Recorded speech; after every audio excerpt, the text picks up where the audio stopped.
how can you respond to someone who says that to accept Christianity would mean having to accept the fact that a loved one has passed on would not be in heaven because they never accepted Christ, so they will never see that person again?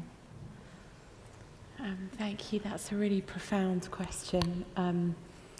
And I think there are a number of things that I want to sit down with a person who felt that and just explore with them. The first would be that you accepting Christianity as true or accepting Christ doesn't make it so. If it's true regardless of whether you accept it or not.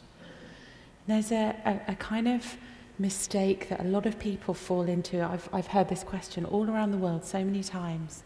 And it's this sense that if I became a Christian, I would be making it so that my granny or loved one was in hell.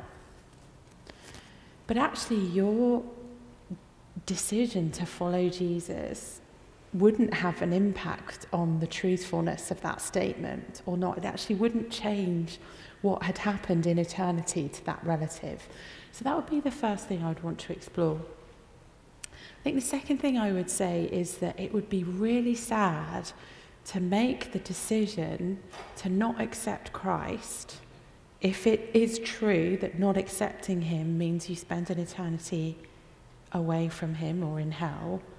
If that is true, that you would make that decision on the basis of a relative that you don't actually know for certain what happened with them in the end.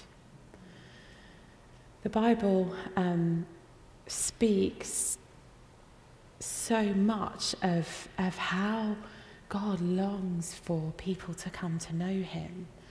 And we just have no idea what happens at the last moment with any human individual. The starkest example I can think of this is the story from Stalin's daughter describing his death.